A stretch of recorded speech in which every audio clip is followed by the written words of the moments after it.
Hello everyone, welcome to my YouTube channel. I hope you all are doing well.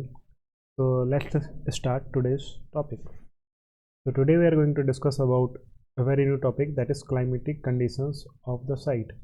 Means जहाँ पे भी आपका site है, जहाँ पे भी आप बिल्डिंग डिज़ाइन करने वाले हैं, वहाँ का क्लाइमेटिक कंडीशंस क्या है, ठीक है, इसके बारे में हम लोग डिस्कस करेंगे।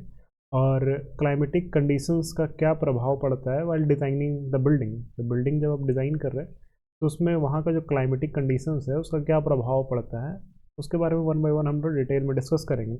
और ये आपके बिल्डिंग के डिज़ाइन को कैसे अफेक्ट करता है, मतलब बिल्डिंग का डिज़ाइन कैसे चेंज करता है अलग अलग कंडीशंस के कारण, उसके बारे में हम लोग डिटेल में डिस्कस करेंगे। The first one is temperature. ठीक है, टेम्परेचर बहुत इंपॉर्टेंट कंडीशंस है।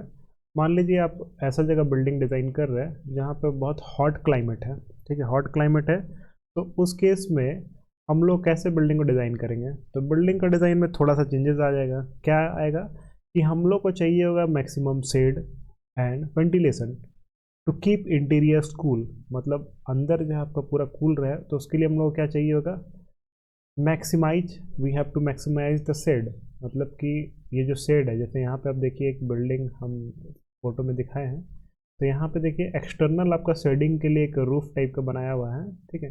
अब ये क्या कर रहा है, पूरा बिल्डिंग को शेड प्रोवाइड कर रहा है। इन केस आपका रूफ भी प्रोवाइडेड नहीं है तो उस केस में हम लोग क्या करेंगे, जहाँ विंडोज़ है, डोर्स है, वहाँ पे भी हम लोग क्या करेंगे, शेड प्रोवाइड करेंगे, ताकि हम लोग का इंटीरियर जो है वो वहाँ पे, वहाँ का जो कंडीशंस है, मतलब कि अंदर जो है आपका उतना हॉट ना हो जाए, ठीक है, मतलब कि अंदर आपका गर्म ना हो जाए। तो इंटीरियर को कूल रखने के लिए हम लोग को शेड जो है मैक्सिमाइज करना पड़ेगा, और वेंटिलेशन भी ऐसे प्रोवाइड करना पड़ेगा। क्रॉस वेंटिलेशन जनरली हम लोग प्रोवाइड करते हैं in hot climate. You have to provide cross ventilation ताकि एयर का मूवमेंट अच्छे से हो। तो एयर का मूवमेंट अच्छे से होगा तो उस केस में क्या होगा, हम लोग का इनसाइड जो इंटीरियर है वो कूल रहेगा। क्लियर है। वही in the case of cold climate, तो कोल्ड क्लाइमेट में हम लोग क्या करना पड़ता है, insulation and heating systems are essential to maintain warmth inside the building. तो कोल्ड क्लाइमेट में हम लोग का मेन काम क्या रहता है कि अंदर जो आपका हीट है वो बाहर ना स्केप करे, ठीक है। उसके लिए हम लोग क्या करना पड़ेगा, इंसुलेशन प्रोवाइड करना पड़ता है। तो इंसुलेशन मतलब कि आपका रूफ, वॉल्स एंड फ्लोर ये प्रॉपरली हीट इंसुलेटेड हो, ठीक है। हीट इंसुलेटेड रहेगा तो यहाँ से हीट स्केप नहीं कर पाएगा, ठीक है। हीट स्केप नहीं कर पाएगा तो हम लोग का इंटीरियर जो है वो वार्म रहेगा। ठीक है ना। So these are the changes we generally make while designing the building according to the conditions. The next one is rainfall। ठीक है, अब रेनफॉल के कारण क्या प्रभाव पड़ता है इसके बारे में हम लोग डिटेल में डिस्कस करते हैं। तो एरिया वैसा एरिया जहाँ पे काफ़ी रेनफॉल होता है, जैसे ये पिक आपको दिखेगा, ये पिक में आपको दिख रहा है यहाँ पे रेनफॉल काफ़ी ज़्यादा होता है। तो उस केस में हम लोग पहला काम क्या करेंगे कि आपका जो रूफ रहेगा वो स्लोपी रहेगा, इंक्लाइंड रहेगा।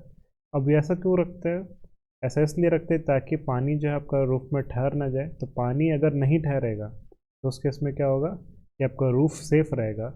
अगर पानी रूफ में ठहर जाता है तो क्या होगा कि पानी धीरे धीरे पर्कुलेट करना चाहेगा, और आपका जो स्ट्रक्चरल इंटीग्रिटी है, मीन्स आपका रूफ जो है उसको वो क्षति पहुंचाएगा, फिर करस्पॉन्डिंग वॉल्स को, फ्लोर को, सबको क्षति पहुंचा सकता है, तो आपका स्ट्रक्चर को खराब कर सकता है। इसीलिए बेसिकली हम लोग स्लोपिंग टाइप का रूफ प्रोवाइड करते हैं वैसा एरिया में जहाँ पे बारिश ज़्यादा होता है। प्लस हम लोग को इफ़ेक्टिव एफिशिएंट ड्रेनेज सिस्टम भी प्रोवाइड करना होता है, ठीक है, ड्रेनेज सिस्टम। इसका मतलब ये है कि ऐसा एरिया जहाँ पे बारिश ज़्यादा हो रहा है तो उस केस में ड्रेनेज सिस्टम अच्छा रहना चाहिए। उसमें आप डाउन स्प्राउट यूज़ कर सकते हैं, गटर यूज़ कर सकते हैं, स्टॉर्म ड्रेन्स यूज़ कर सकते हैं। तो होता क्या है कि जब पानी जो है वो डायरेक्टली आपका नीचे गिर के वाटर लॉगिंग ना कर दे, प्रॉपर ड्रेनेज रहेगा तभी पानी आपका बाहर निकल पाएगा। अगर यहीं पे गिर गया, मतलब कि जहाँ पे आपका पानी जो है यहाँ से रूप से गिर के यहीं पे नीचे पूरा इकट्ठा होने लगा तो क्या कर सकता है, वो वाटर लॉगिंग कर सकता है, आपका फाउंडेशन ख़राब कर सकता है। क्लियर। तो इसीलिए हम लोग क्या करना चाहिए प्रॉपर ड्रेनेज सिस्टम डिज़ाइन करना चाहिए in order to prevent our structural integrity, और वाटर के कारण कोई इसमें प्रभाव ना पड़े, इसके लिए हम लोग क्या करेंगे, ये सब अच्छे से डिज़ाइन करते हैं ड्रेनेज सिस्टम।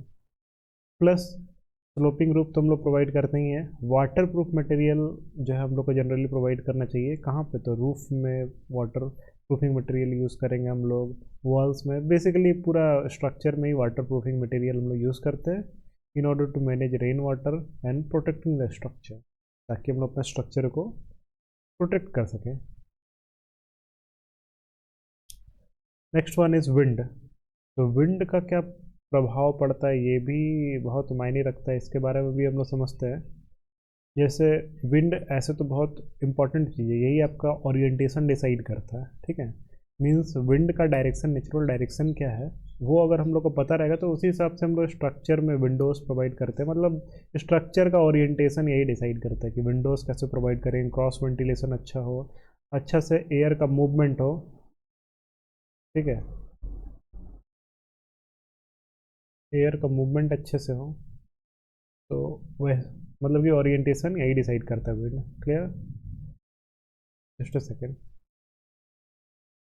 तो ऐसे तो जनरली हम लोग विंड का ऐसे तो बहुत इम्पोर्टेंस है, लेकिन अगर मान लीजिए वैसा एरिया है जहाँ पे काफ़ी स्ट्रॉन्ग विंड चलता है, ठीक है, जैसे कोस्टल एरियाज होता है जहाँ पे स्ट्रॉन्ग विंड चलता है, फिर एरिड रीजन्स भी हो गया, तो वैसा प्लेस जहाँ पे स्ट्रॉन्ग विंड चलता है, तो उस केस में जैसे एक फिगर आपको यहाँ पे दिख रहा है, यहाँ पे देखिए, यहाँ पे आपको ट्रीज़ को देख के पता चल रहा है कि काफ़ी स्ट्रॉन्ग विंड चलता है, तो वहाँ पे हम लोग कुछ कंडीशंस रख सकते हैं ताकि हम लोग का स्ट्रक्चर सेफ रहे। तो ऐसे केस में हम लोग ऐसा मटेरियल यूज़ करते हैं, ऐसा बिल्डिंग मटेरियल यूज़ करते हैं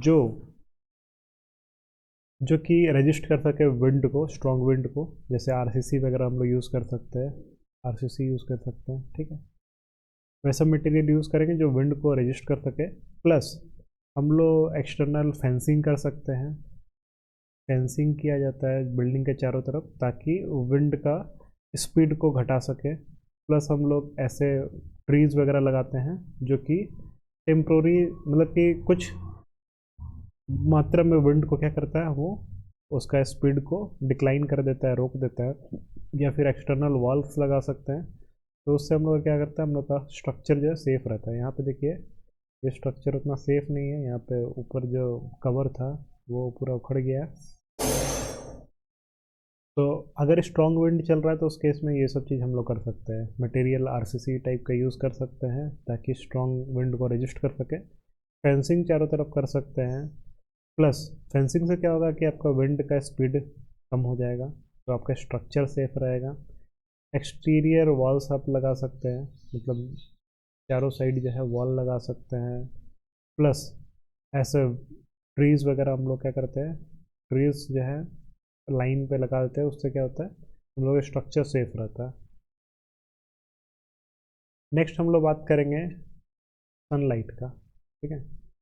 सनलाइट का बात करते हैं। सनलाइट का मेन यूज़ क्या है, तो proper orientation of window placement can maximise natural light reducing the need for artificial lighting.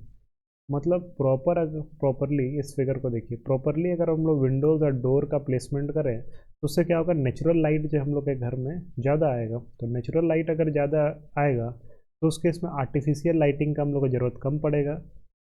तो इससे क्या होगा, एनर्जी भी सेफ रहेगा आपका, प्लस आपका जो घर है वो काफ़ी रोशन रहेगा, है ना।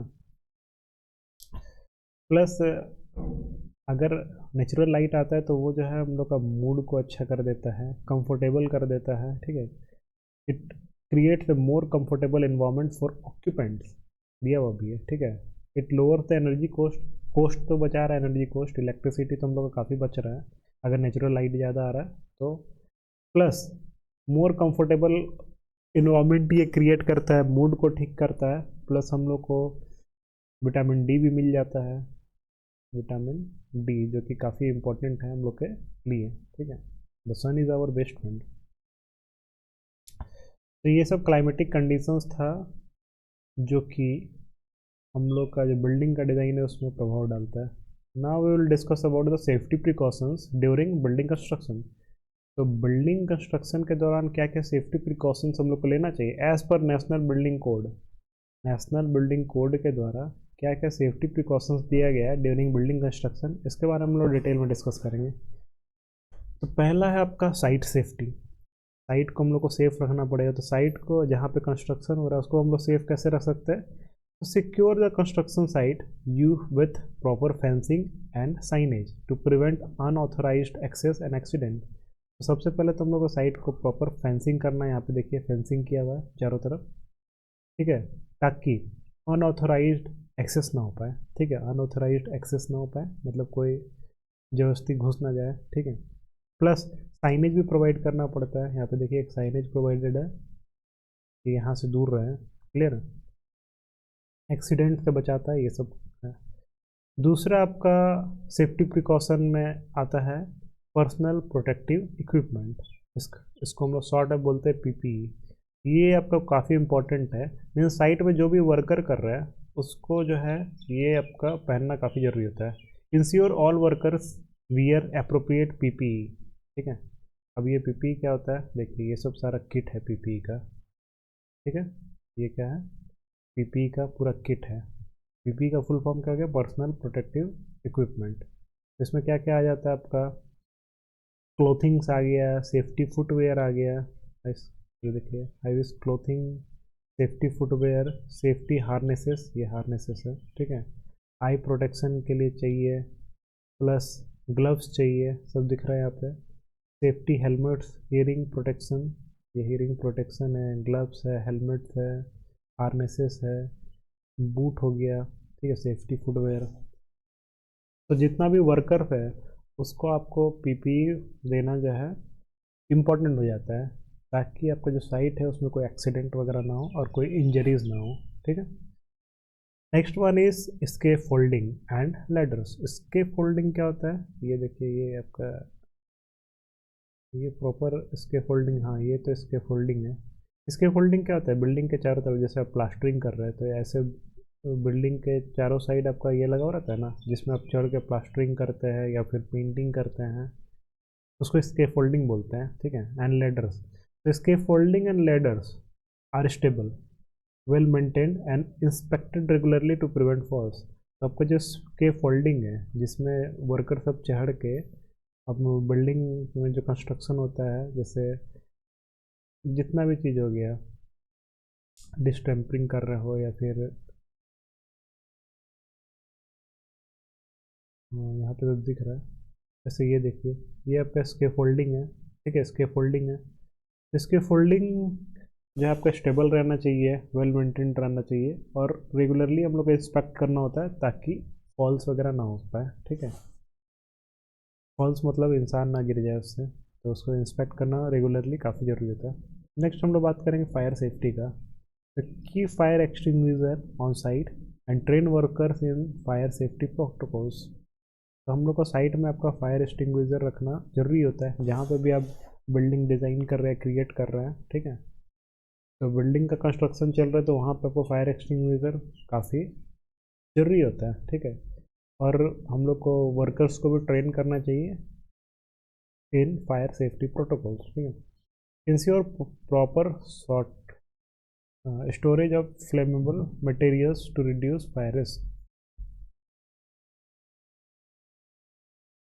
जो भी फ्लेमेबल मटेरियल है उसका प्रॉपर स्टोरेज होना चाहिए ताकि फायर रिस्क कम से कम हो। Next is electrical safety. तो इलेक्ट्रिकल सेफ्टी में क्या है? Use proper wiring and equipment, ensure all electrical works is done by licensed professional and conduct regular inspection to prevent electrical hazard। तो हम लोग को प्रॉपर वायरिंग और इक्विपमेंट वगैरह लगाना है, यूज़ करना है। ठीक है, और जितना भी इलेक्ट्रिकल वर्क होगा वो आपका लाइसेंस्ड प्रोफेशनल के द्वारा होना चाहिए। इस फिगर में दिख रहा है। ठीक है, लाइसेंस्ड प्रोफेशनल के द्वारा होना चाहिए और हम लोग को जो है रेगुलर इंस्पेक्शन करवाना चाहिए ताकि कोई इलेक्ट्रिकल हैजार्ड ना हो। Next one is waste management. तो वेस्ट मैनेजमेंट क्या हो गया? ये जो during construction of the building जितना भी वेस्ट होता है, प्रोड्यूस होता है, तो उसको प्रॉपरली मैनेज करना, वही होता है आपको वेस्ट मैनेजमेंट। तो उसके लिए हम लोग को जानना होगा कि किस टाइप का वेस्ट हम लोग क्रिएट कर पाएंगे, ठीक है, कंस्ट्रक्शन किस चीज़ का हो रहा है और क्या क्या वेस्ट हो सकता है। तो उसके लिए प्रॉपर हम लोग को वो मतलब कि पूरा वेस्ट को मैनेज करने के लिए ये प्रॉपर बनना चाहिए, ठीक है, ताकि जो रिसाइकलेबल मटेरियल है उसको हम लोग रिसाइकल कर पाए और जो हैजार्डस मटेरियल है, ठीक है, जो पॉइजनस है उसको हम लोग प्रॉपरली डिस्पोज कर सकें, ठीक है। Next one is emergency preparedness. Have a clear emergency plan in place including evacuation routes and first aid stations, ठीक है।